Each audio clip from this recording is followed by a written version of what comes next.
suis le chemin, la vérité et la vie. Qu'est-ce que ça vous dit ces trois choses? C'est-à-dire quand quelqu'un dit c'est moi le chemin, et il ajoute c'est moi la vérité, et à la fin il dit c'est moi la vie. Est-ce qu'il y a quelque chose d'autre qui reste à part les trois choses? Donc il a tout pris dans le fond. Il a tout pris. Parce que tu veux des mouvements, tu veux te mouver un peu, tu veux te promener, te déplacer, mais tu as besoin de chemin. Est-ce que tu veux vivre heureux, tu veux vivre dans la vérité? Mais c'est lui la vérité. Si tu cherches la vie, est-ce que tu veux vivre vraiment la vie? Ben, c'est encore lui la vie.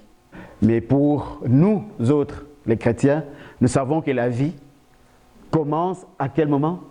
La conception. À partir du moment où la conception est faite, personne ne voit, sauf que la science qui va les fouiller un peu partout, mais à partir du moment que la conception s'est faite, la vie commence. Amen? Donc, c'est comme ça qu'on peut comprendre ça. Est-ce qu'on comprend vraiment? Sincèrement, quand on lit cette définition, on comprend ce que c'est la vie? Ben, c'est la vie biologique. Oui, c'est des gros termes, hein? Mais c'est tellement facile que c'est facile. Ah. Donc, c'est pour dire que c'est complexe.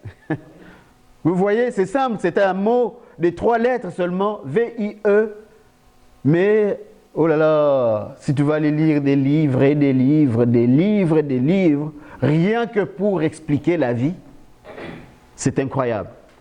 Mais nous, ce soir, nous allons partir de cette définition scientifique, c'est-à-dire humaine, c'est des hommes comme vous, comme moi, qui ont découvert et puis qu'ils ont mis ensemble, ils mettent cette musique-là, que nous, on peut maintenant l'écouter. Donc, c'est ça qui est la vie. Alors, ce qui va nous intéresser, nous, c'est les mots comme phénomène. Phénomène, on sait ce que c'est, non? C'est quelque chose d'incompréhensible. C'est quelque chose d'incompréhensible. Donc, c'est un phénomène. Je ne sais pas, qu'est-ce que c'est? D'où ça vient? Comment ça se fait que c'est comme la conception d'un enfant?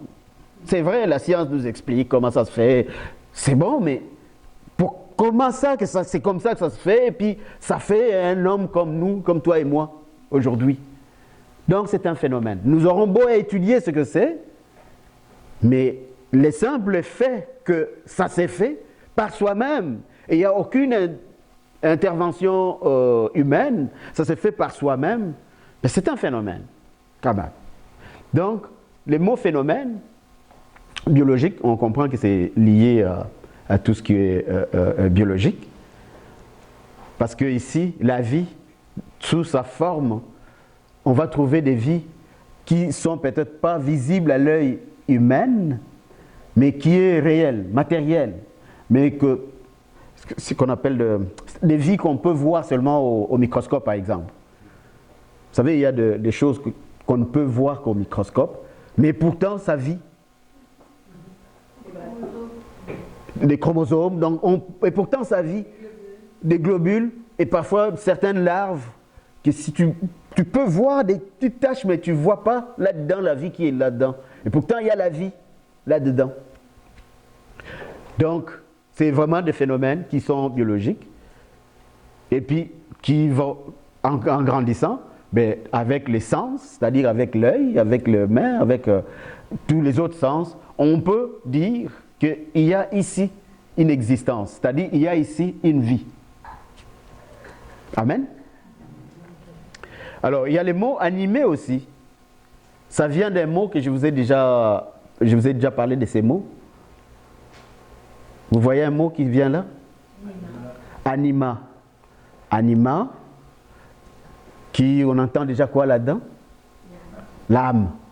C'est-à-dire le cœur de cette vie. Voilà, les moteurs de cette vie.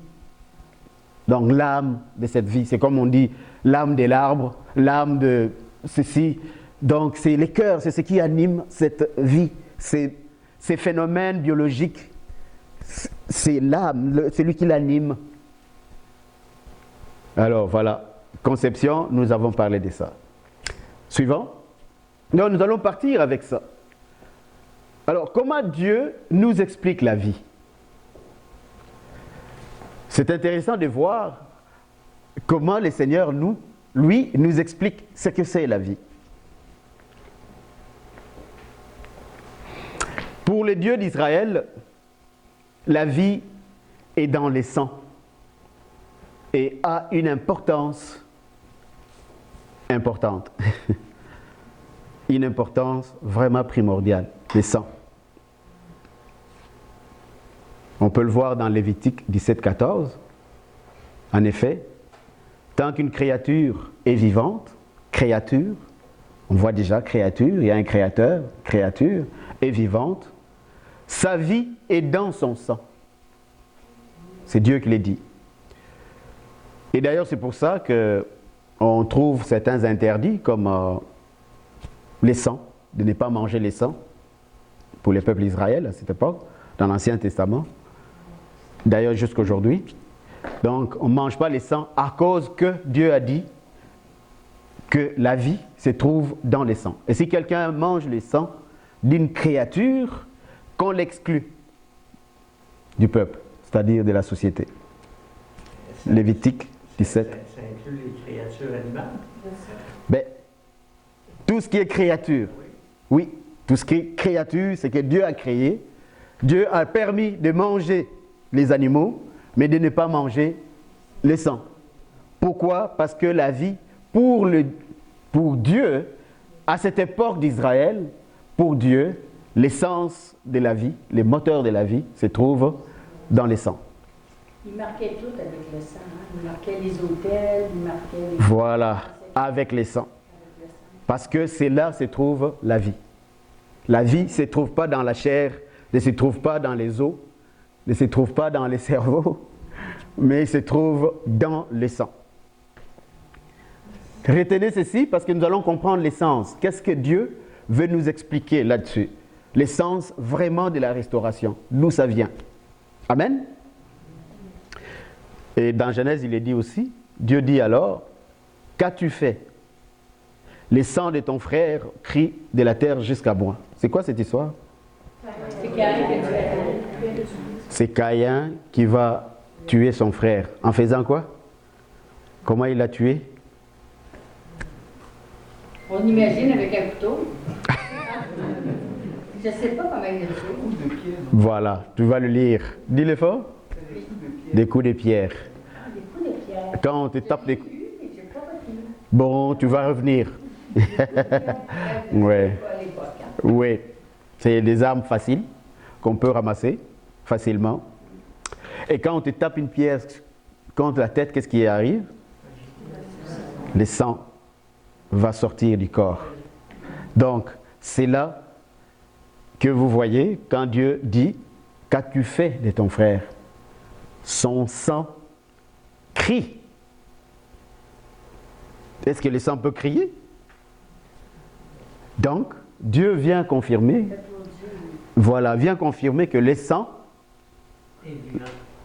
voilà. Donc, notre vie est vraiment dans le sang parce que quand tu verses le sang d'une personne, ici sur la terre, Dieu entend un cri. Peut-être pas chez les Juifs, tout comme chez les musulmans aussi. C'est tout un rituel. Il tue pas un animal, d'ailleurs c'est dans Lévitique, hein, vous verrez, on dit vous ne devez pas étouffer un animal. Parce que vous devez, en le tuant, vous devez ouvrir des veines pour que le sang coule. Tout le sang doit dégager. En ce moment-là, on mange le reste. C'est pour ça qu'en Israël, lorsqu'ils apportaient des sacrifices, des holocaustes au temple, il y avait des spécialistes, des prêtres, des lévites qui étaient là, des prêtres, qui étaient des spécialistes de ça. Ils avaient tout un système pour pouvoir, comment égorger ces animaux, comment faire évacuer les sangs. Et ces sangs-là, c'est lui qui servait pour asperger tout autour de l'autel. Ils avaient des directives bien claires de qu'est-ce qu'ils devaient faire de ces sangs. Et l'animal, on le mettait au feu, et Dieu permettait qu'on enlève une partie de la chair pour manger. Mais pour manger à la maison, ils ont donné aussi tout un rite. Dieu a permis à Israël de sacrifier un animal sans défaut, sans défaut, pour obtenir le pardon pour un péché commis. Au début, à cause des trois choses que nous allons voir, l'ignorance, l'insouciance, la désobéissance, quand Dieu s'est fâché, parfois il se mettait à exterminer, à vouloir exterminer ce peuple. Vous vous rappelez des discussions qu'il va avoir, la chicane qui va pogner entre Moïse et Dieu. Moïse, il monte sur la montagne pour aller, Dieu l'appelle pour la table des lois. Et quand il revient, comme Moïse était parti, le peuple fâché contre Dieu, fâché contre Moïse, ils se sont fabriqués eux-mêmes leur Dieu. Ils ont monté un veau d'or. Et ils ont commencé à l'adorer, à s'agenouiller dessus, à porter des chandelles, à danser tout autour.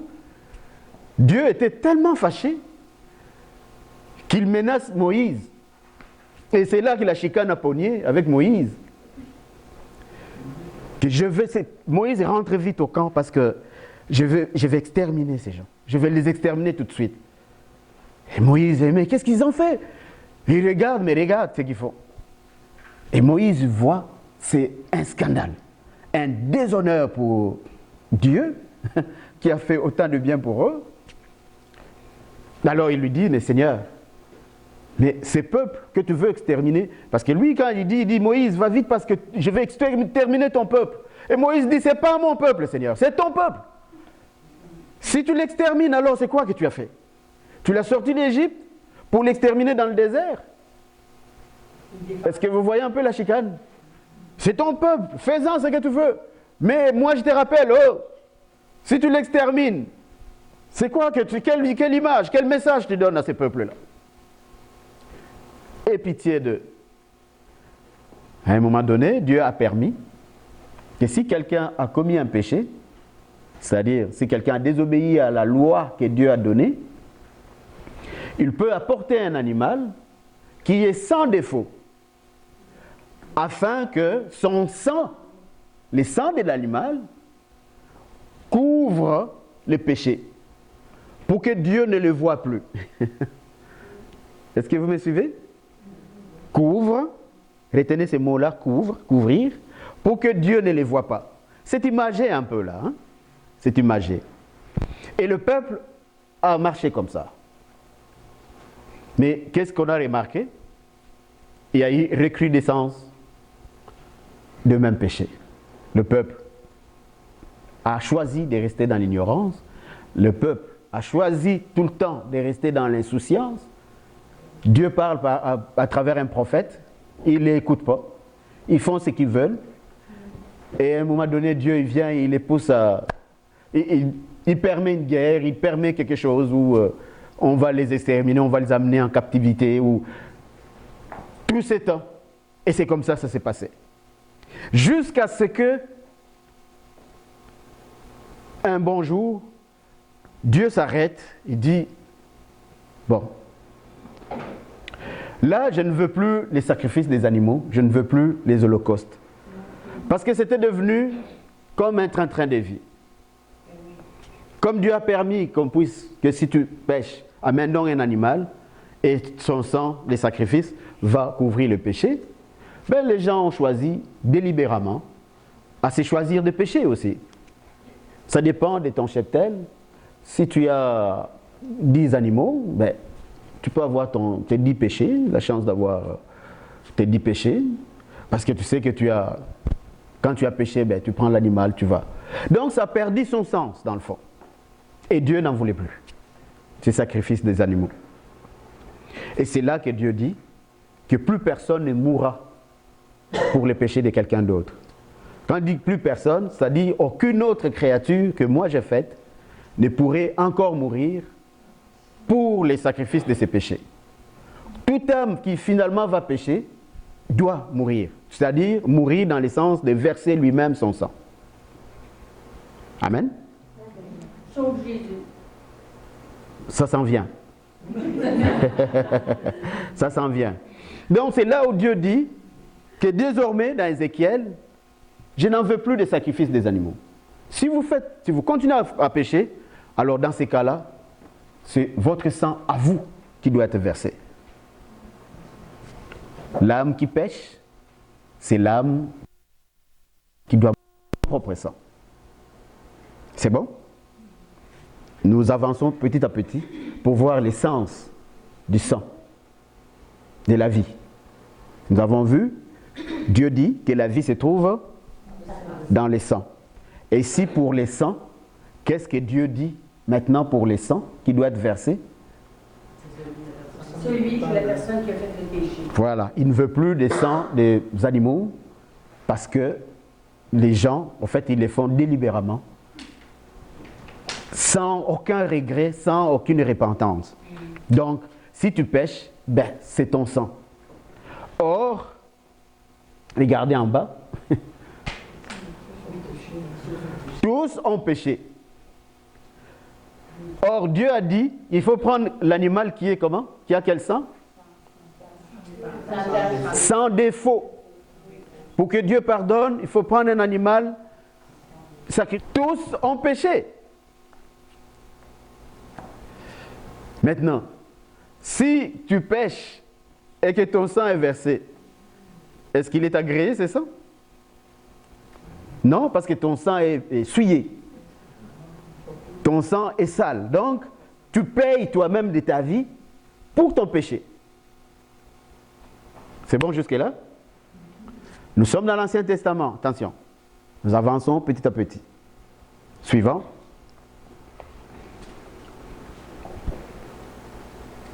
C'est là le but de la venue du Messie. Le but, pourquoi Jésus va venir dans le monde, pourquoi le Messie doit venir dans le monde, annoncé il y a 8 siècles, c'est-à-dire à l'époque du prophète. Quel prophète qu'il annonçait en premier? Ésaïe. 800 ans à peu près sont passés à partir du moment qu'Ésaïe a annoncé le Messie. Il a annoncé le Messie qui devait naître d'une vierge, qui devait naître dans un endroit pas commode et dans un petit village. Le Christ est né en détail près avec ce qui a été prophétisé il y a 8 siècles avant.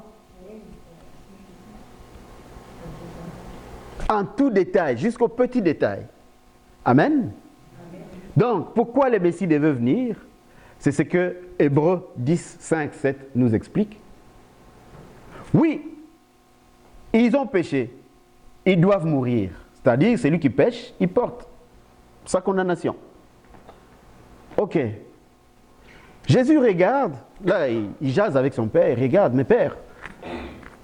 Et là, l'homme, au fait, nous l'avons créé à notre image, n'est-ce pas, père? Tu dis oui, nous l'avons créé à notre image. Là, je comprends, moi, qu'il a péché et qu'il n'est pas capable de se remettre par lui-même sur la bonne voie. Mais est-ce qu'il n'y a pas un autre moyen pour que nous puissions quand même les sauver? Et le père va lui dire, mais tu connais la règle. Il faut qu'il y ait la personne, pour qu'il soit sauvé, qu'il soit pas dedans dans la mort, il faut qu'il soit pur, qu'il soit sans tache. Parce que je ne veux plus les animaux, les sangs des animaux, je ne veux plus des sacrifices. Je veux que quand une personne veut qu'il soit sans tache. Ah mais là, nous ne l'avons pas, père. Il n'y a personne qui est sans tache. Alors dans ces cas-là, Jésus, si tu veux que les gens soient sauvés, toi, tu as les sangs sans tache, donc c'est toi qui vas les prendre leur place. C'est ce qui est expliqué ici, dans Hébreux 10, 5 à 7. C'est pourquoi, au moment où il allait entrer dans le monde, on parle du Christ, le Christ a dit à Dieu, tu n'as voulu ni sacrifice, ni offrande, mais tu m'as formé un corps. Un corps Sans péché. Sans défaut. sans défaut. Mais un corps de qui? De quel type d'animal? Humain. Tu m'as formé un corps. Tu n'as pas pris plaisir. Tu n'as pris plaisir ni à des animaux brûlés sur l'autel, ni à des sacrifices pour les pardons de péchés. Alors, je dis, moi Jésus, je viens moi-même à toi, ô Dieu, pour faire ta volonté. C'est quoi la volonté de Dieu jusque-là? Une offrande sans tâche. Pourquoi?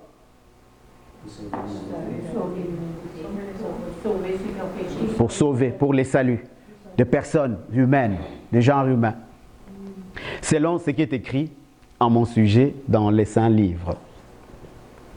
Vous pouvez le lire dans Hébreu. Hein? Si vous voulez, prenez tous les chapitres. Chapitre 10, c'est très beau. Il y a de belles paroles qui fortifient, qui sont là-dedans. Mais l'image que je vais vous donner, c'est que Jésus, il s'est livré, il vient par lui-même. Pourquoi? Par amour pour qui? Pour les humains. Alors, un dernier pourquoi? Pourquoi? Dis-le fort. Parce que nous sommes à l'image de Dieu.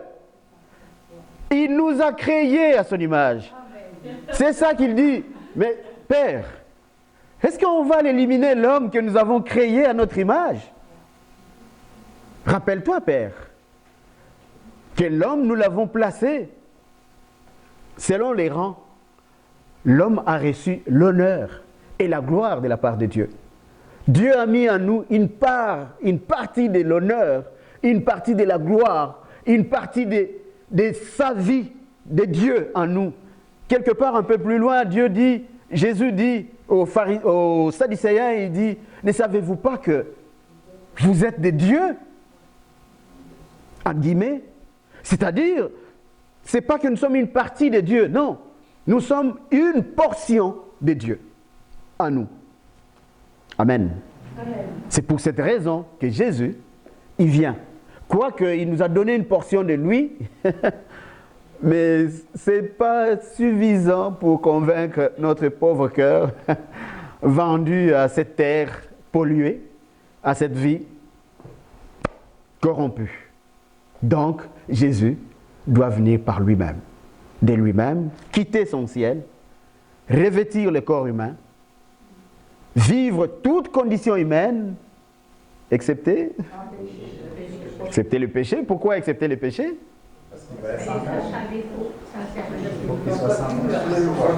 Il faut qu'il soit sans tâche, mais aussi tu perds sa nature de Dieu. Bon, quand je dis c'est impossible, mais je veux dire que par sa nature, mais c'est incompatible, c'est pas possible qu'il soit autre chose que sans péché. C'est pour ça que nous avons vu dans une autre série qu'on a suivie sur la pureté de Jésus, vous vous rappelez? La pureté de Jésus, ça vous aurait dit quelque chose? Tout ce qu'il mangeait, Jésus, il les rendait pur avant. Tout ce qu'il buvait, il rendait pur avant. Où il couchait, il rendait pur avant. Tout ce qu'il touchait, il les rendait purs avant. Tout ça, c'est depuis les débuts. À partir même de sa conception. Jésus est né d'une femme vierge, pure. Et il est né à quel endroit? Dans un endroit où aucun humain n'est jamais né avant. Et quand il grandit, la parole dit qu'il grandissait en sagesse. Voilà. Donc tout était pur, pur, pur. Même son ministère est pur. Il y a un moment, il va avoir un petit scandale lorsque la Marie, la Magdala, vous vous rappelez, elle va rentrer alors que Jésus dînait chez un riche avec son parfum qu'il va verser sur Jésus. Et les pharisiens qui étaient là, qui connaissaient bien la loi, ils disent, oh, s'il est Dieu, s'il est le Messie, il devait savoir qui est cette femme. Cette femme est de mauvaise vie. Comment il accepte que cette femme la touche? Vous voyez un peu? En fait, dans le fond, il parlait de la pureté du Messie. Tout ce qui touchait Jésus doit être pur. C'est comme ça que l'Israël, Dieu lui a dit, n'entrez pas chez l'étranger. Et le Christ, jusqu'à sa mort, on voit qu'il est pur, sans tache. Comment il est mort, les gars? Sur la croix. Il y avait beaucoup de gens qui mettaient sur la croix. Je suis entre deux voleurs. Entre deux voleurs. Mais il est mort comment? En faisant quoi? En versant son sang. En versant son sang et en rendant son esprit. Donc ma vie, personne ne me l'enlève. C'est moi qui la donne. À qui il l'a donné? À son Père. Pourquoi? Pour nous racheter. Et nous revenons dans l'essence du sang. Amen. Donc, cette personne qui est pure, et je peux même aller loin, je crois que je vous en ai déjà parlé, même son cadavre, où est-ce qu'il a été déposé? Neuf. Il n'y avait pas encore une carcasse de qui que ce soit là-dedans. Donc c'est dans cette pureté-là que le sang de Jésus est vraiment le sang de l'agneau, dont le Baptiste dit, voici l'agneau de Dieu qui enlève le péché du monde. Vous vous rappelez de ça? On le dit quelque part dans une messe? À quel moment? À quel moment on le dit? Le prêtre fait quoi? Avant de dire c'est que voici l'agneau de Dieu qui enlève le péché du monde, qu'est-ce que le prêtre fait?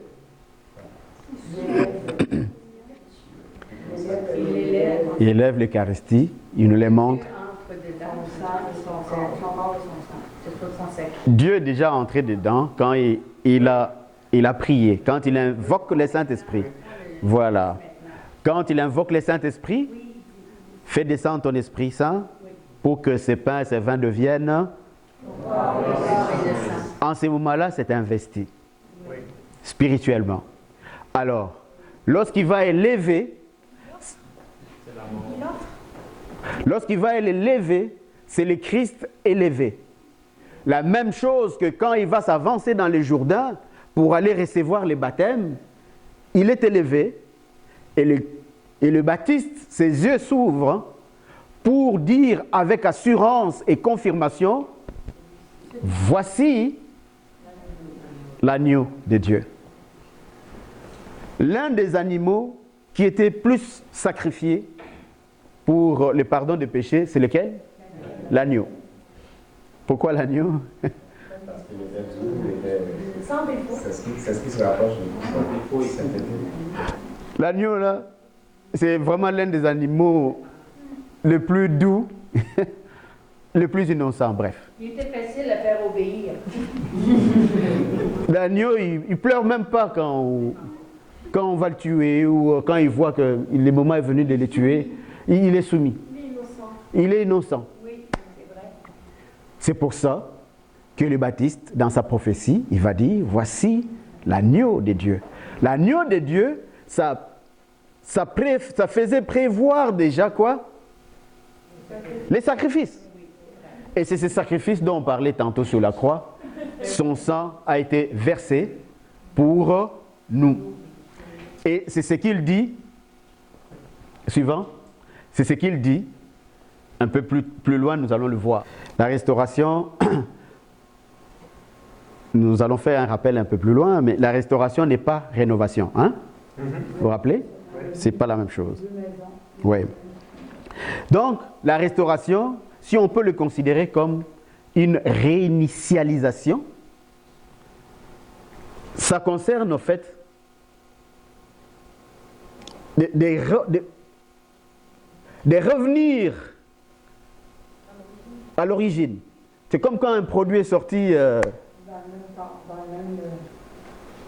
Dans le même temps, de revenir à l'origine comme nous. Comme sorti de l'usine.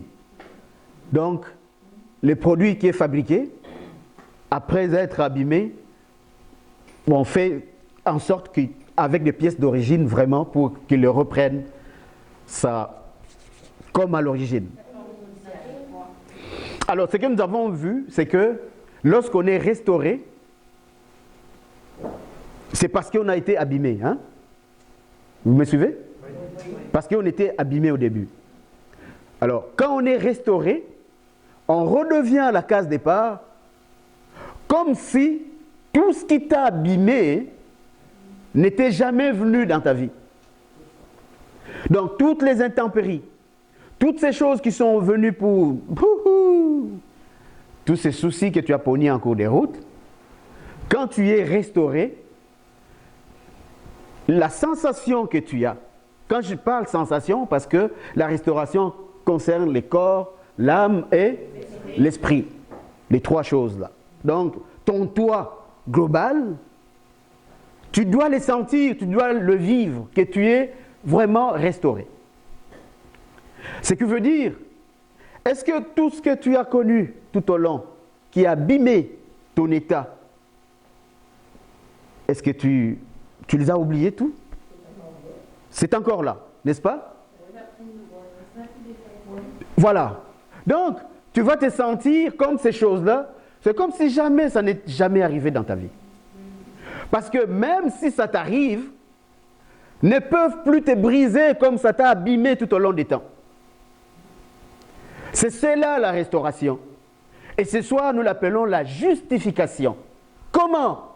C'est par les sangs de l'agneau.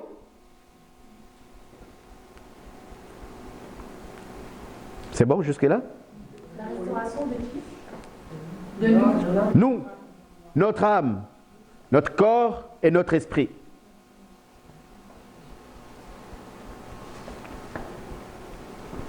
Par les sangs de l'agneau. Si les sangs des animaux pouvaient couvrir le péché, tantôt je dis, retenez ces mots, quand on sacrifiait un animal, qu'est-ce que les sangs, dans les sens bibliques, qu'est-ce que ça faisait? Ça couvrait. Mais les sangs de l'agneau de Dieu, qui est versé, qu'est-ce qu'il fait? Enlève les péchés du monde. C'est ce que le Baptiste a prophétisé, et c'est cela la restauration. C'est-à-dire, Jésus, son sang versé, il t'enlève, il enlève en toi la racine du mal. La racine du mal qui te faisait pleurer. Dans la vie de tous les jours, tu vas recevoir des consolations. Suivez bien. Donc, ça c'est couvrir. Quand tu as un problème, bon, tu rencontres ton frère, tu expliques ton problème, tout ça, bon, il t'encourage. Tu vois que ça te console, non? Mais cela ne veut pas dire que ton problème est fini. Ton frère et ta soeur te consolent, mais ton problème est là.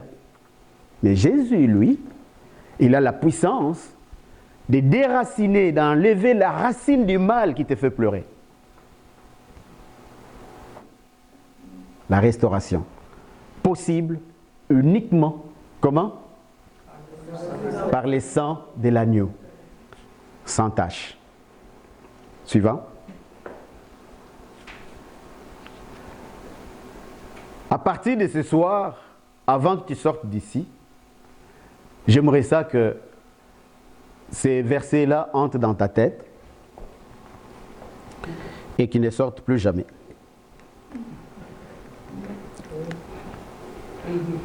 Est-ce que nous allons le lire tous ensemble?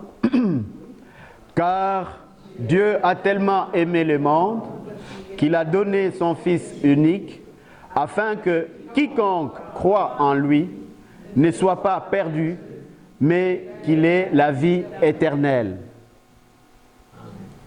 Est-ce qu'on peut le lire une deuxième fois? Car Dieu a tellement aimé le monde qu'il a donné son Fils unique, afin que quiconque croit en lui ne soit pas perdu, mais qu'il ait la vie éternelle. Est-ce que quelqu'un peut le dire sans regarder au tableau? On ferme les yeux, nous tous, nous allons le redire. Car Dieu a tellement aimé le monde qu'il a donné.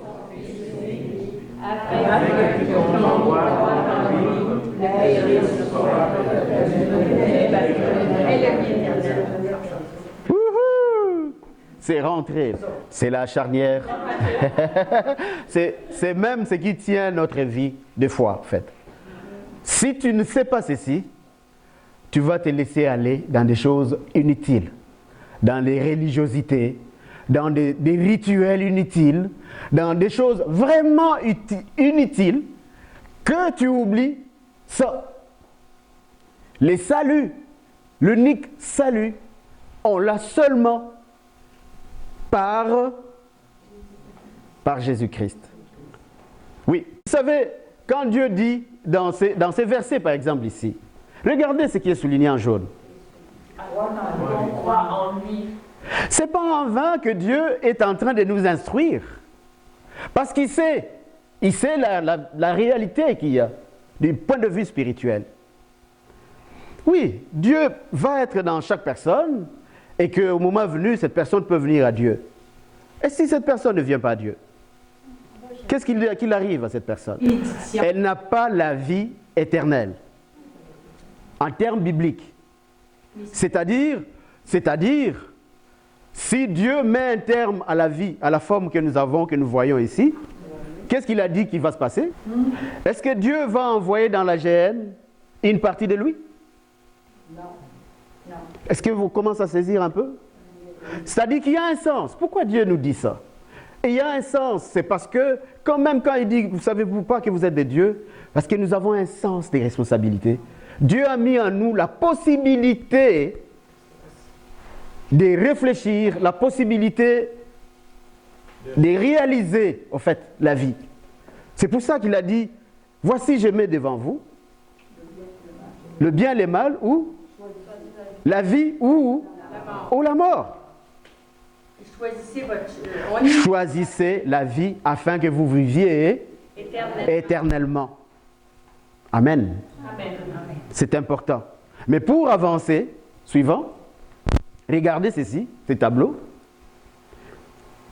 La restauration de l'âme va donner comme l'aperçu de la vie éternelle. La vie éternelle dont nous parlons, la vie, mais qui va être éternelle dont nous parlons, quand quelqu'un est restauré, c'est un aperçu de cette vie éternelle. Ce qui veut dire, quand une personne est restaurée, ben, elle est restaurée. Amen. Amen. Donc, il redevient comme le premier jour que Dieu l'a créé. Au début. Il est restauré. Donc, quand nous avons été créés, quand Dieu nous a donné la vie, il nous a créés, il nous a créés pour que nous puissions vivre toujours. Que nous ayons la vie éternellement. Vous connaissez l'histoire? Comment la mort est entrée? Par le péché. Par le péché. Et c'est encore de ça que nous parlons ce soir. Quand il n'y avait pas encore le péché, la vie était éternelle. L'image d'Adam et Ève qui nous est donnée à travers la Bible pour que nous comprenions un peu le sens de la vie, mais elle était pour vivre éternellement. Amen. Et c'est ce qui va se faire à une restauration d'une personne. Et la vie, la restauration, la vie éternelle n'est possible que par la justification du sang de l'agneau, comme on l'a vu dans les slides passés. Regardez ceci en Exode 12, 13. Vous connaissez cette histoire, hein? L'Israël est en esclavage en Égypte, et puis un bon jour, finalement, Dieu va les sortir de là. Alors il donne l'ordre que cette nuit, je vais passer, je vais frapper tous les premiers-nés d'Israël, en Égypte. Alors vous, pour que vos enfants soient épargnés, Marquez votre porte du sang de l'agneau. du sang de l'agneau. Mais quel agneau? Sans tache. Marquez le sang. Vous allez manger la chair, comment? Comment ils ont mangé? Debout. À la hâte. Parce que c'est un signe de départ.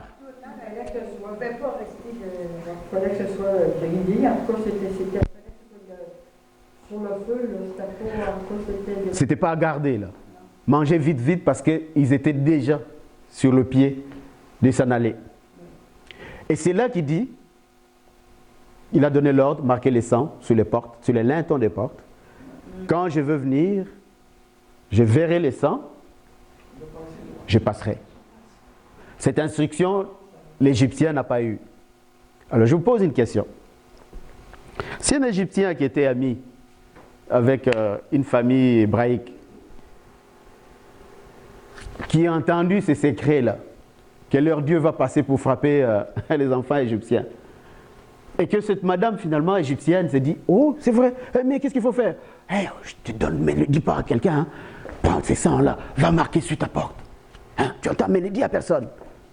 Une égyptienne qui va faire ça, qui va faire les sangs, qui a un enfant, qui est aussi sur la liste de ceux que Dieu va frapper la nuit.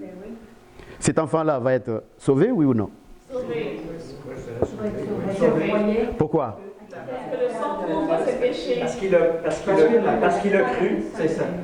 Dieu ne renie pas sa parole. Dieu a dit. Et c'est pareil dans l'autre sens. L'Israélite qui n'aurait pas fait ça, il va subir aussi la loi. Et voilà. Est-ce que c'est clair pour tout le monde? Oui. Donc Dieu a dit simplement une chose. Je verrai les sangs et je passerai. Alors regarde où est-ce que, généralement où est-ce que nous sommes. Généralement, nous qui avons été marqués par les sangs du Christ, supposons cette nuit-là, là, Dieu va passer, il va frapper. Les madames d'Israël, qui savaient que Dieu va passer, va frapper. Mais eux, leur enfant est épargné. Est-ce qu'ils avaient quand même... elles étaient calmes? Est-ce qu'elles avaient la foi en Dieu, elles étaient calmes? Celles qui avaient la foi étaient calmes, d'accord. Donc ce qui veut dire, il y en a qui n'étaient pas... qui n'étaient pas rassurés. C'est bien ce que j'entends? Ben, ceux qui ne croyaient pas, ça ne pouvait pas arriver. Il fallait croire, je pense. Non, je pense que tous ceux qui Mais juste que ça soit Tous ceux qui marqué. avaient le sang étaient épargnés. Étaient épargnés. Oui. Ben, Dieu a juste écrit, mettez le sang, je passerai. Ben, vous n'avez pas dit qu'il regardait les cœurs des gens. Ah ah! Ah ah! Il fallait juste obéir et s'occuper du reste. Et voilà. Est-ce que vous avez entendu notre jeune sœur à l'arrière? Est-ce que vous entendez ça? Oui, c'est pour la multitude. Je verrai le sang et je passerai. Attention, mes frères et sœurs. C'est ici là que ça se passe dans notre vie. Dans notre vraie vie, là, c'est ici que ça se passe. Dieu, il s'en fout là. Il n'a pas besoin de voir est-ce que cette madame-là tremble, comme elle tremble, elle a peur. Bon, je vais frapper ton fils. C'est pas ce que Dieu a dit. C'est pas ce qu'il veut faire. C'est pas ce qui l'intéresse. Que tu trembles dedans, que tu ne trembles pas, il s'en fout de ça, Dieu. Mais ce que Dieu dit, as-tu fait ce que je t'ai demandé? As-tu fait ce que je t'ai demandé? Dieu a demandé quoi? De mettre les sangs. Je verrai les sangs, je passerai. Mon fils, ils n'ont plus de vin. Femme, oh là là là. Ah, ils n'ont plus de vin, fais quelque chose. Oh, faites ce qu'il vous dira. Tout ce qu'il vous dira, faites-le. Est-ce que vous voyez une ressemblance dans ça? C'est l'obéissance. C'est l'obéissance à Dieu. L'obéissance à Dieu. C'est là le secret de notre foi. Pas pour vous, mais si tu rébobines ta petite vie depuis le matin jusqu'à ce moment, parce qu'on dit qu'on peut pécher par... Par omission. Combien de fois tu as désobéi à Dieu? Trop de fois. Trop de fois. Donc, dans notre vie des fois, c'est ici que ça va se passer. C'est obéir simplement à ce que Dieu a dit. Pas des choses inutiles qu'on a fait après, qu'on a une personne à penser ou... Non, c'est ce que Dieu veut. Et où on trouve ce que Dieu veut? Dans la Bible. On ne les trouve pas dans des pensées ou dans des réflexions, ou des choses théologiques. Non, simplement dans la parole de Dieu. Parce que ces livres-là, ça contient quoi? La parole que Dieu a prononcée. Amen. Amen. C'est pour ça que vous entendez même, il y a quelqu'un à qui j'expliquais ça, il était scandalisé, une personne qui a une dévotion mariale très très avancée. Très avancée. Alors je le disais à propos de ce qu'on appelle le message des apparitions. Ça vous savez, je pense. L'Église nous exempte de croire ou non des messages des apparitions. Peu importe de quelle apparition. Donc, notre foi ne s'engage pas dans un message des apparitions. Vous me saisissez? C'est écrit dans les livres de l'Église, de notre Église catholique. Pourquoi? Je ne peux pas avoir les yeux fixés sur Dieu. Ah. Parce que notre foi, entre guillemets, chrétienne, catholique, est basée sur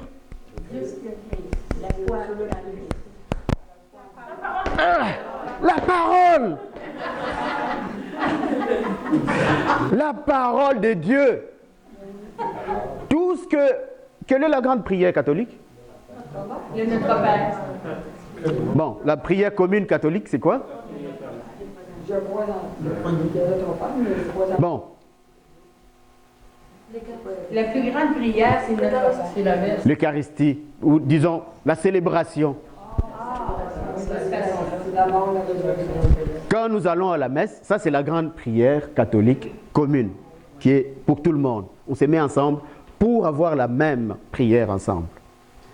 Tout ce qui est dit dans une messe, je ne sais pas si vous avez déjà pris le temps d'aller lire des prières de messe, tout ce qui se trouve dans une messe provient d'où? De la parole de Dieu. Ni un pape, ni un prêtre, ni personne n'a inventé des prières ou des paroles qui se trouvent dans la messe. Tout se trouve dans la Bible. Je verrai les sangs, je passerai. Tiens-toi à ceci. Tu veux une restauration? Voici ce que Dieu te dit. Fais ce que je te dis, et quand je passerai, si je vois que tu as fait ce que j'ai dit, je vais passer. C'est-à-dire que tu auras ta restauration. 2 enfants. Va au champ. Oui, père, j'y vais. L'autre va au champ. Je n'y vais pas. Celui qui dit oui, père, j'y vais, il n'est pas parti. Celui qui a dit je n'y vais pas, il a réfléchi un moment, il s'en va. Qui a fait la volonté du père? Et pourtant, il a dit je n'y vais pas. Donc, ce qui est important pour les pères, c'est qu'il aille au champ. Qu'ils disent que j'y vais ou j'y vais pas, ce n'est pas ce qui est important. Et c'est là souvent où nous sommes. D'une bouche, de ta bouche, tu proclames quelque chose, mais le Seigneur qui connaît ton cœur, il sait exactement ce n'est pas ça ce que tu fais. Tu dis, tu ne fais pas. Amen. Suivant. La restauration est possible uniquement par le sang ou la vie de Jésus-Christ. Dans Jean 5, 52, 53, 54, Jésus leur dit, en vérité, je vous l'ai dit, si vous ne mangez la chair, c'est Carole qui était intervenue là-dessus, du Fils de l'homme, et si vous ne buvez son sang, vous n'avez point de vie en vous-même. Aujourd'hui, je suis. L'enseignement aujourd'hui, je suis. Donc, si tu ne manges pas la chair et tu ne bois pas le sang, on va prendre cette partie du sang, tu n'auras pas la vie. Alors, on va reculer quelques siècles. On va reculer quelques siècles. Je reviens. Tu peux même pas consommer au de ça. Est-ce que vous y voyez quelque chose? C'est un standard universel. Ah! Il n'y a pas longtemps ici, quelques slides avant, vous vous rappelez? Oui. Nous avons vu, Dieu a dit, celui qui boira les sangs, il va être exclu. C'est-à-dire, quand tu es exclu de Dieu, donc tu es mort. Tu es à l'éloignement de Dieu. Mais ce type, il vient et dit, si tu ne croques pas ma chair, et si tu ne bois pas mon sang, tu n'as pas de vie. Alors recule de ces siècles-là et sois devant ces types-là. Tu vas repartir chez toi. Ouh, on a entendu un type. Tu vas repartir comment? Bouleversé. Scandalisé et bouleversé. Mêlé. Tu ne sais plus quoi croire. Tu ne sais plus quoi faire. Tiens, dis donc. Pour ceux qui croient vraiment, ils vont prendre une pierre et lancer parce que... Tu sais, après ces discours, ce qui s'est passé? Vous vous rappelez, non? Les 72 qui sont allés une fois, ils les ont envoyés en stage. Ils ont chassé les démons, ils ont guéri les malades. Ils ont... Ouh, Seigneur, nous avons fait ceci. Oh là, mais on voyait comment... Mais quand ils ont entendu ceci, ils ont foutu le camp tout de suite. Pourquoi? Parce qu'il mentait. Voilà. Donc, ça vient confirmer toutes les hésitations, tous les doutes qu'ils avaient sur cette personne. Ben, c'est comme si on les savait là. On savait qu'il blasphémait, il ne vient pas de Dieu. Parce que quelqu'un qui vient de Dieu, il ne peut pas dire ça. Parce que Moïse a dit, parce que la loi avait dit. Vous me saisissez? C'est important ceci. Et c'est de là où nous sommes souvent abîmés. Parce que suivant l'autre slide, voici ce que nous voyons dans l'autre. Matthieu 26, 30. Il prit une coupe de vin et après avoir remercié Dieu, il la leur donna en disant, buvez-en tous, car ceci est mon sang. Les pauvres apôtres. Vous imaginez, vous êtes dans cette pièce, tous ensemble, donc tu ne peux pas te défiler là. Il faut que tu restes là, il faut que tu boives son sang. Ceci commence à ouvrir un peu notre entendement spirituel. Pierre a dit, ajoutez la connaissance, vous connaissez ça, non? À la foi. C'est bon d'avoir la foi, mais ajoutez un peu de connaissance. Allez lire la Bible, lisez. De nos jours, personne ne peut dire qu'il n'a pas le droit. Qu'il n'a pas le droit. Comme les temps passés, parce que les dirigeants de l'Église insistent. Il y a même certains évêques, le pape insiste. Il y a certains évêques qui ont pris ça maintenant comme relais et ils insistent, ils poussent des gens à aller lire la parole de Dieu. Il faut la lire. Aujourd'hui, ils nous disent.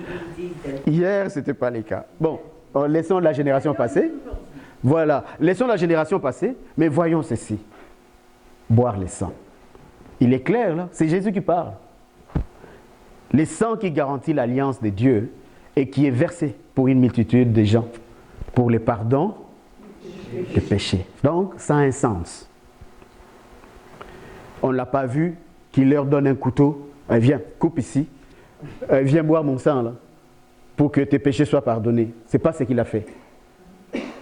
Mais il a pris les fruits du travail des hommes, le vin, pour les transformer. Comment? Oui, comment? Qu'est-ce qui s'est passé au fait? C'est une transformation comment? Spirituelle. Notre foi est spirituelle d'abord. Il n'y a pas de logique. Parce que logiquement, tout le monde partirait. Parce qu'ici, là, il s'adresse aux Juifs. La gang là, des apôtres, là, c'est des Juifs. C'est-à-dire, ils observent les lois de Moïse comme du monde. Et c'est à eux il va s'adresser pour dire, il faut que vous buviez mon sang. Tu veux avoir la vie? Il faut boire mon sang. Mais, comme nous le voyons, comment? De manière spirituelle. Par la foi. L'exemple d'ailleurs, quand on va aller boire le vin, le prêtre a béni pour que ça devienne le sang du Christ. Quand tu goûtes, c'est quel goût ça? C'est toujours du vin, pas du sang. Donc, il y a un sens spirituel. qui n'a rien à voir avec la logique. Quelqu'un qui n'est pas catholique ou quelqu'un qui est dans la logique, quand il entend cette prière, que ça devienne les corps et les sangs du Christ, il va s'imaginer que dans cette coupe, c'est du sang qui se trouve là. Donc, dans la réalité, nous avons vu ça l'autre jeudi, il y a la réalité et aussi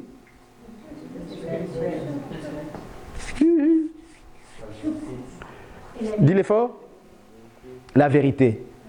La réalité, c'est ce qui est logique, c'est ce qui est matériel, c'est ce qui s'éprouve. Ça s'éprouve. La vérité, c'est que tu... Et voilà. Dieu l'a dit, c'est vérité. Point. Amen. Donc, bref, ce que nous entendons, c'est que, j'aime ce que j'ai entendu ici, que c'est une possibilité, c'est un miroir qui nous est donné pour nous contempler aussi. Méfiez-vous d'une chose, ou méfions-nous d'une chose souvent, c'est les conforts spirituels.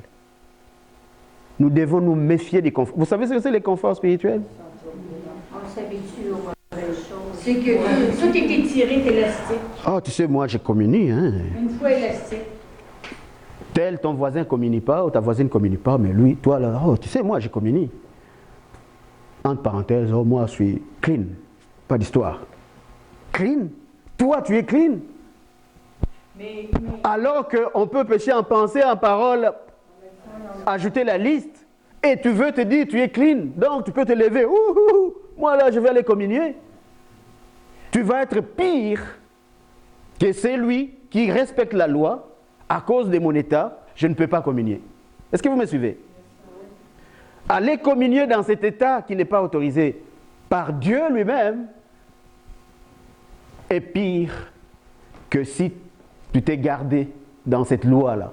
Bon, moi, je ne vais pas communier. Maintenant, la suite, dans ce que je viens à toi, Louise, la suite, c'est quoi? C'est quand que tu t'es regardé. Qu'est-ce que tu fais? Tu restes là, dans ta situation? Tu cherches. Tu cherches. Notre sœur n'est pas ici aujourd'hui. J'aurais voulu qu'il soit là, cet exemple, c'était un bel exemple. Notre sœur qui s'est mariée en... Nadège. Oui, bel exemple. Quand elle a fait son témoignage, elle a dit une chose. Ça fait 30 ans qu'ils vivent ensemble. Comme ils n'étaient pas mariés devant Dieu. Est-ce que vous voyez ça là? 30 ans, une catholique, tu ne peux pas communier. Mais dans la prière et dans la recherche de Dieu, Dieu le bénit. Les deux cœurs s'accordent pour pouvoir aller chercher ces sacrements qui leur donnent la possibilité de communier à nouveau. Les samedis là au mariage, là, si tu observez bien la sœur, et à un moment précis où vous pouvez vraiment l'observer, c'est quand elle va communier. C'est sûr que vous allez la voir avec une joie tellement extrême. Est-ce que vous me suivez? Est-ce que c'est facile d'y arriver? Frère Peter, tout ça c'est bon, mais que faire alors pour être restauré? Moi je vais être restauré. Il y a 4 choses qu'on va aller voir. Dans la repentance, vous voyez, pour ceux qui étaient là pour le 2 coups, il y a des choses qui reviennent. Ces blocs ici, c'est pour la vie aujourd'hui. Aujourd'hui, on parle de la vie. On a parlé du chemin, on a parlé de la vérité. Aujourd'hui, la vie seulement. Donc, ces blocs ici. Mais il y a des mots qui reviennent, comme la repentance, comme la vie nouvelle en Jésus-Christ, comme préférer Jésus-Christ. C'est lui qui veut me suivre.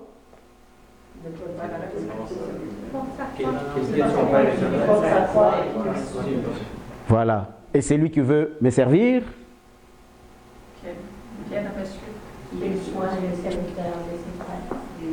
C'est lui qui veut me servir, il doit me préférer, moi, qu'à qui? À sa blonde, à son chum, à tout ce que tu veux sur la liste. C'est d'abord moi, Jésus. Servir Jésus-Christ. Nous allons le voir rapidement. La repentance, je ne vais pas vous en parler parce que vous savez ce que c'est. Les 2 autres morceaux, nous avons entendu. Donc, il faut qu'il y ait la repentance. Est-ce que tu veux être restauré? Voici les choses. La première chose, la repentance. Dans la repentance, qu'est-ce qu'il y a là-dedans? Il faut reconnaître les péchés. Il faut regretter et rejeter le mal et son auteur. L'auteur du mal, c'est Satan. Et faire quoi à la fin? Si un morceau manque, ce n'est pas une repentance. La repentance, elle est complète si ces 3 choses sont là. L'autre jour, je disais, tu vas à la confession chez le prêtre, tu confesses, tu vas confesser un état de péché C'est-à-dire tu es dans un état de péché, tu vas le confesser, mais ça ne marche pas, parce que qu'est-ce qui se passe passer après la confession? Tu retournes dans la même situation. Et tu vas faire ça toute ta vie. Ça ne marche pas. Donc il faut quitter cet état de péché. En ces moments-là, tu as complété la repentance. Donc il faut reconnaître, regretter et rejeter et demander pardon. Suivant, ça c'est la repentance. Le deuxième bloc, c'est entrer dans la vie nouvelle en Jésus-Christ. Il faut accueillir la vie nouvelle. Comment naître de nouveau? Comment on est de nouveau? Pour les gens qui ne sont pas encore chrétiens, ou les gens qui étaient seulement chrétiens des noms, mais qui ne sont pas vraiment encore des Christ, c'est par le baptême, par la consécration personnelle, les dons de soi, par des séances. Nous ici, à Nouvelle Naissance, nous organisons une série que nous appelons comment? Les DCA l'ont suivi en premier.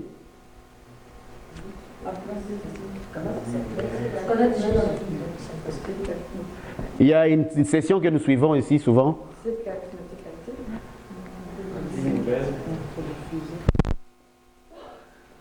Qui porte d'ailleurs les noms de notre communauté. C'est la session de la nouvelle naissance. Oh, nouvelle naissance. Oui. La session de la nouvelle naissance, là-dedans, il y a 3 cours, connaître Dieu. Qui suis-je pour que Dieu s'intéresse à moi? Et le 3e cours, c'est la nouvelle naissance proprement dite. C'est là où on voit beaucoup de matière là-dedans. Et inviter Jésus-Christ dans sa vie. Oui, tu peux être né de nouveau, tu as reçu ton baptême, mais ça se peut que le Christ n'est pas encore vraiment dans ta vie. Quand on dit dans ta vie, c'est-à-dire qu'il n'a pas encore pris le contrôle de ta vie, au centre de ta vie. Vous vous rappelez des chants qu'on chante, Jésus soit le centre de ma vie? C'est ce que Jésus veut. Jésus veut pour chacun de nous qu'il soit au centre de ta vie, qu'il soit la personne la plus importante de ta vie.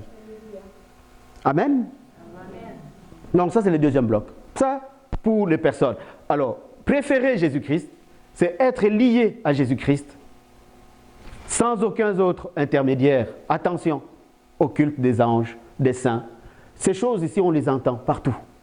Pas seulement dans l'église catholique. Et il y en a beaucoup. Dans l'ésotérisme, on va vous oh, tu connais ton ange gardien? Oh, viens, nous, on va te donner un ange. Il y a même des endroits où on peut te vendre un ange. Donc, toutes ces choses-là, si tu ne les sais pas, si tu n'es qu'un catholique de nom, si tu n'es qu'un chrétien de dimanche, tu n'entres pas dans la connaissance de la parole, qu'est-ce qui va arriver? Mais tu vas t'embarquer parce que ça parle de Dieu. Est-ce que vous vous rappelez? Or, ça parle de Dieu, de tous ces types de personnes. Ça, peu importe. Ça peut être des pasteurs de renom, ça peut être des prêtres de renom, ou des monseigneurs, ou même des évêques, ou des papes, je ne sais pas.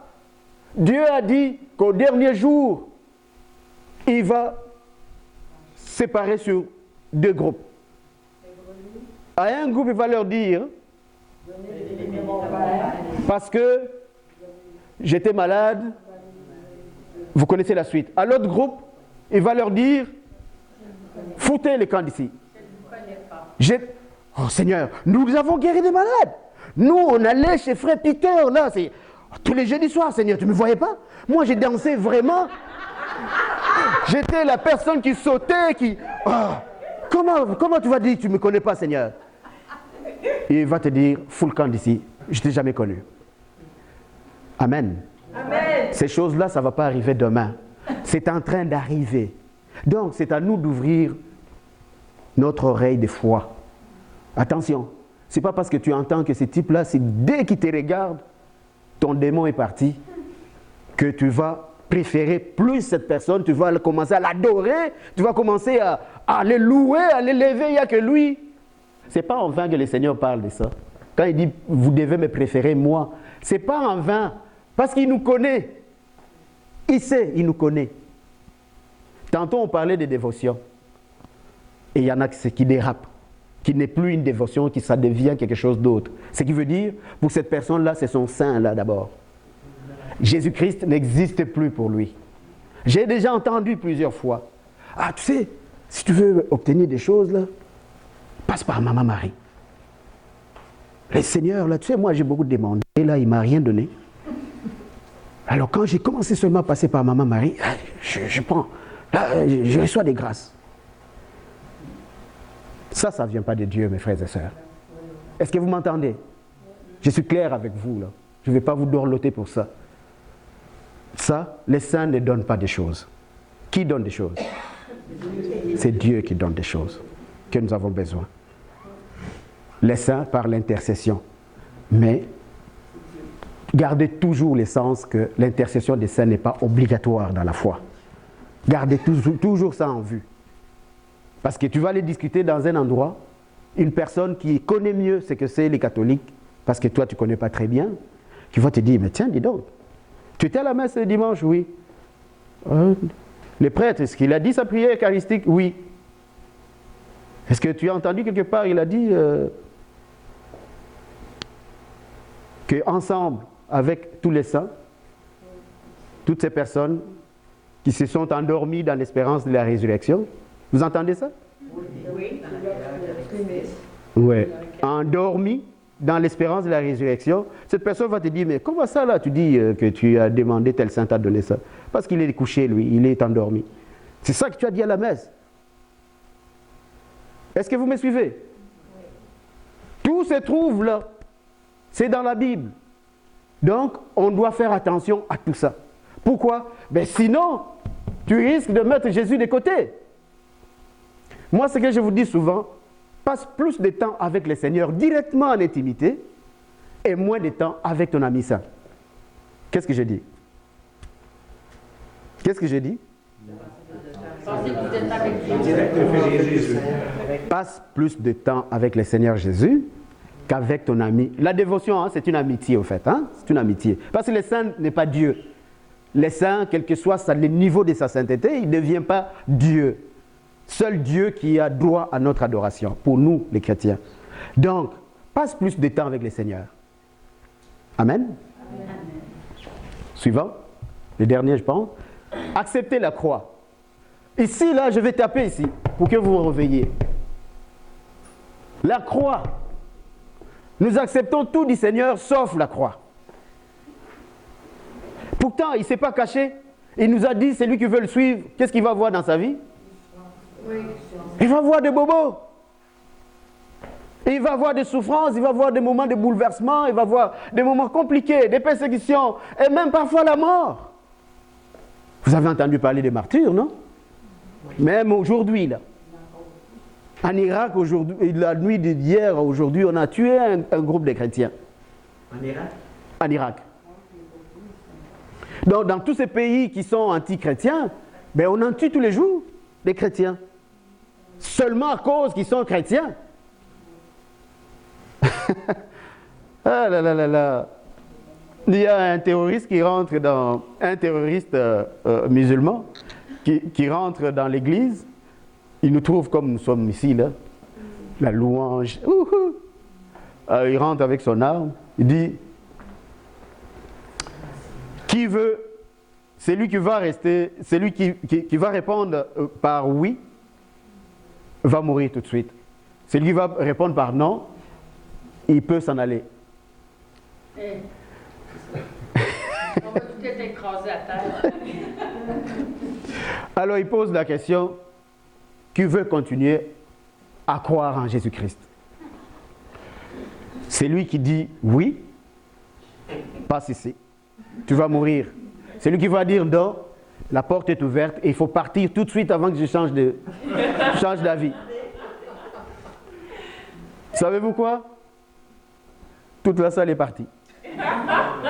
Il est resté une personne qui a dit oui.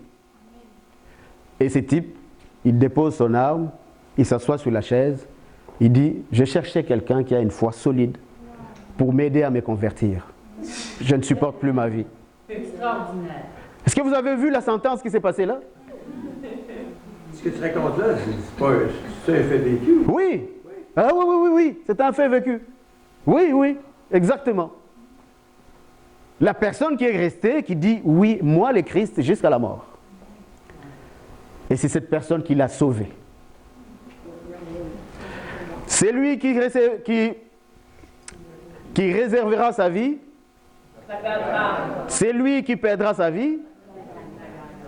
Donc cette personne a accepté de perdre sa vie Mais qu'est-ce que Dieu a fait? Il en a redonné. Parce qu'il a amené quelqu'un à la vie. Amen. Servir Jésus-Christ toute sa vie, sans jamais changer d'avis. Lève la main si tu décides ça ce soir, si tu as l'intention de décider ça ce soir.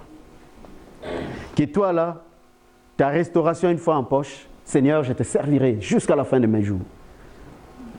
Amen. Amen. Soyez bénis mes frères et sœurs. Soyez bénis pour ça. Ça c'est un doigt pour une question? Non, c'est un doigt pour un témoignage. Je viens à toi. Je vais rapidement pour terminer. Excuse-moi. Comment on va servir le Christ?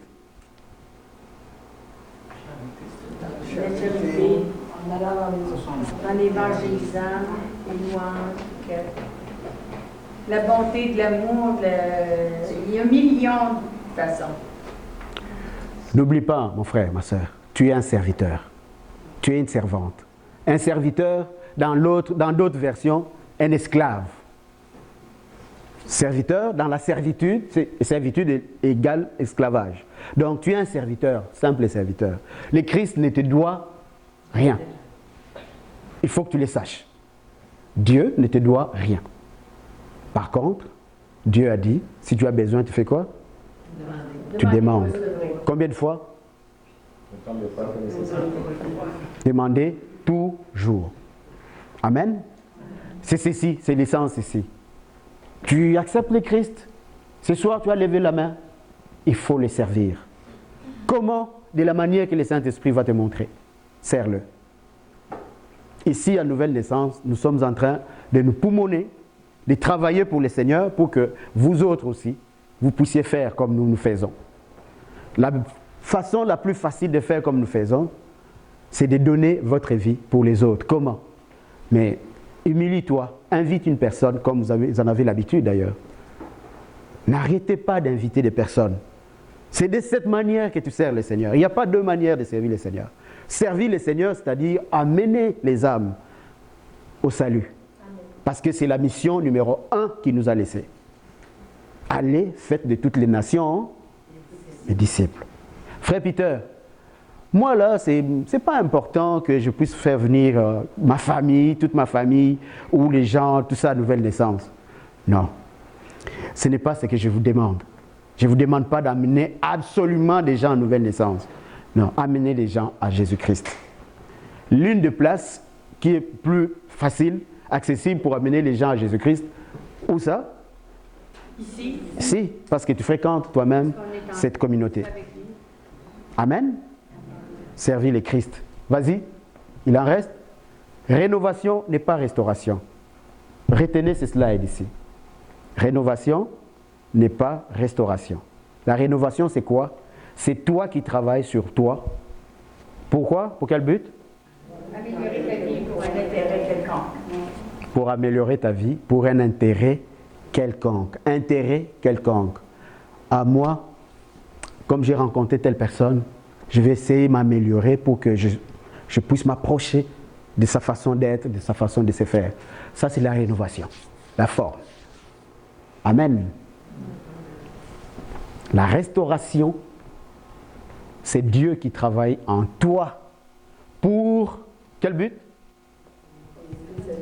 Pour te communiquer sa vie à lui, à Dieu.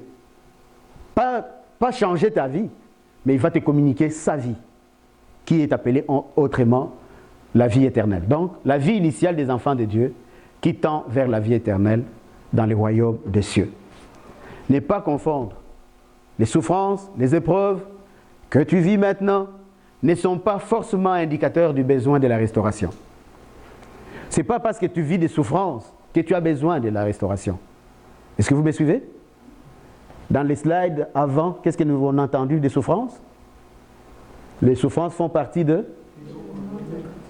Les souffrances font partie de ta vie chrétienne. Donc, les souffrances ne sont pas forcément un indicateur qui te dit « Oh, toi là, tu as besoin d'une restauration. » Non. Qui a besoin de la restauration? Ici, nous avons levé la main. Hein? Est-ce que vous voulez que je fasse lever la main encore? Je vais quand même vous les faire. Regardez ces deux types de personnes qui peuvent avoir besoin de la restauration. Citoyens du monde. Citoyens du monde, c'est qui? C'est nous. Non, ce n'est pas citoyen du monde. Moi, je ne suis pas citoyen du monde. Voilà. Vous êtes dans le monde, mais vous n'êtes pas du monde. Tous ceux qui ont reçu le Christ. Alors, les citoyens du monde peuvent avoir besoin de la restauration. Pourquoi? Pour naître de nouveau. C'est-à-dire à travers les baptêmes, à travers les credos. Vous vous rappelez votre credo? N'oubliez jamais votre credo parce que c'est votre signature. C'est la signature chrétienne que nous portons, les credos. Donc, la personne citoyenne du monde a besoin de recevoir la vie nouvelle en Jésus-Christ. Pas changer sa vie, c'est-à-dire pas rénover sa vie, mais la vie nouvelle de Jésus-Christ qui vient en lui. Donc, voici, ce n'est plus moi qui vis, mais c'est le Christ qui vit en moi. La personne citoyenne du monde a besoin de recevoir les dons de l'Esprit Saint. Qu'est-ce que nous devons faire? Là, c'est Pierre qui prêche après la Pentecôte, là. Il prêche et tout ça, ils ont entendu, ah oui, c'est vrai, il faut... Alors, croyez en Jésus-Christ et vous recevrez le Saint-Esprit, les dons de Dieu. Amen. Ça, c'est les citoyens du monde. Il a besoin de la restauration. Quand il va passer la restauration, voici des choses qu'il va recevoir. La personne qui ne va pas prier, le membre de ta famille qui n'est pas chrétienne comme toi, que tu, dans la prière, tu l'offres au Seigneur, tu pries pour cette personne et tu t'élèves en action aussi, tu l'invites pour qu'il écoute la parole de Dieu, pour qu'il soit touché par Dieu. Ce sont ces trois choses qui vont les rencontrer. Suivant. Qui a besoin de la restauration? Mais nous autres aussi, les citoyens du ciel. Dans quel cas? Quand que tu es complètement abîmé, je vous ai montré la photo pour le premier cours, vous vous rappelez? La photo des restaurations, la même maison, abîmée par les intempéries, et puis restaurée, avec la même couleur, avec les mêmes affaires. C'est ça. Donc, cette personne a besoin de renouveler ses engagements de baptême. Vous vous rappelez, nous les faisons ici? Faisons une session pour aller au renouvellement des engagements de notre baptême. Pour retrouver la vie nouvelle en Jésus-Christ que tu as perdu, certainement en cours de route. Tu t'es mal marché, tu es rentré dans des histoires compliquées. Tu ne vas même plus à la prière de jeudi soir. On penserait peut-être, comme tu ne viens plus à la prière de jeudi soir, tu as peut-être trouvé un groupe où tu vas quand même pour aller prier, mais que tu as complètement tout laissé tomber. Pourquoi? Parce que tu es tombé. Cette personne a besoin de la restauration. Donc ça, c'est le deuxième boulette où il va retrouver la vie nouvelle en Jésus-Christ. Donc recevoir à nouveau, il faut qu'il prononce à nouveau cette prière d'engagement que je te reçois comme mon Seigneur et mon Sauveur et s'engager à lui obéir. Et le troisième point, c'est recevoir la plénitude du Saint-Esprit. Nous le faisons quand? À la Pentecôte. Tu vois? Et pourtant, on est des citoyens des cieux, mais il y a des moments où nous avons besoin d'être restaurés. Comme les cas, peut-être pour certaines personnes ici dans cette salle. Donc, ce sont ces trois choses-là. Vous allez le lire, pénétrer ces paroles, pénétrer toutes ces choses ici, parce que ça va vous aider. Maintenant, la question c'est à toi. As-tu besoin d'être restauré ce soir? Oui?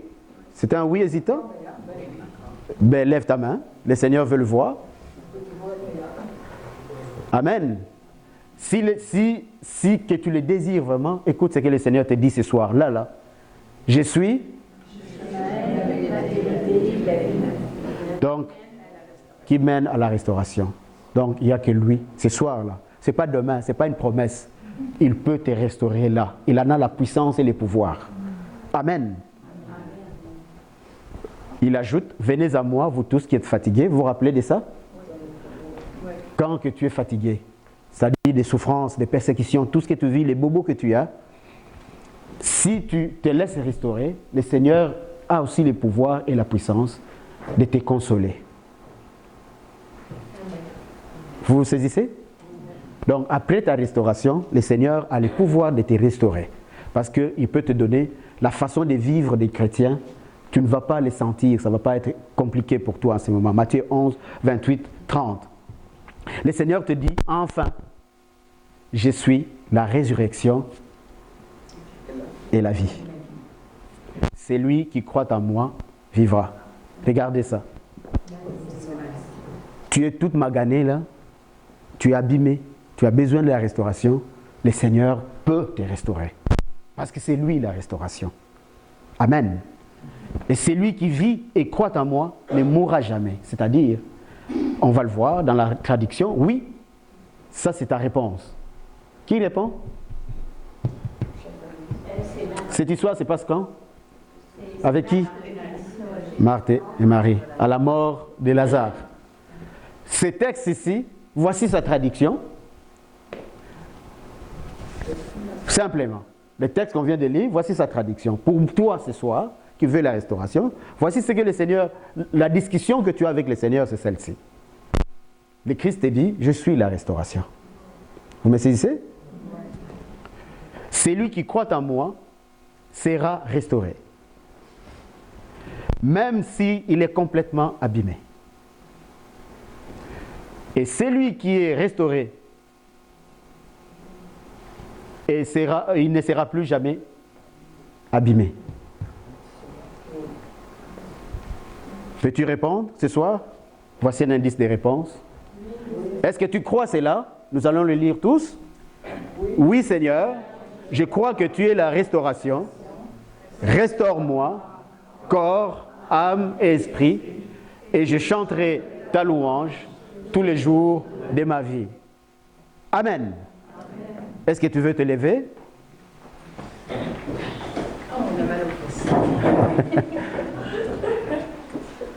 Qui parmi vous, maintenant que tu as donné cette réponse au Seigneur Jésus, maintenant là tu sens que tu vis, maintenant tu peux vivre dans la restauration. Lève encore la main. Alors voici ce que nous allons faire ce soir. D'habitude, quand on a eu tous les autres cours, après on priait, on demandait à Dieu de nous restaurer. Mais maintenant nous sommes restaurés. Es-tu d'accord? Es-tu sûr? Oui. Es-tu certain? Oui. Certaine? Oui. Maintenant que tu le sais, qu'est-ce que tu as promis au Seigneur? Par ces chants-là. Je suis dans la joie.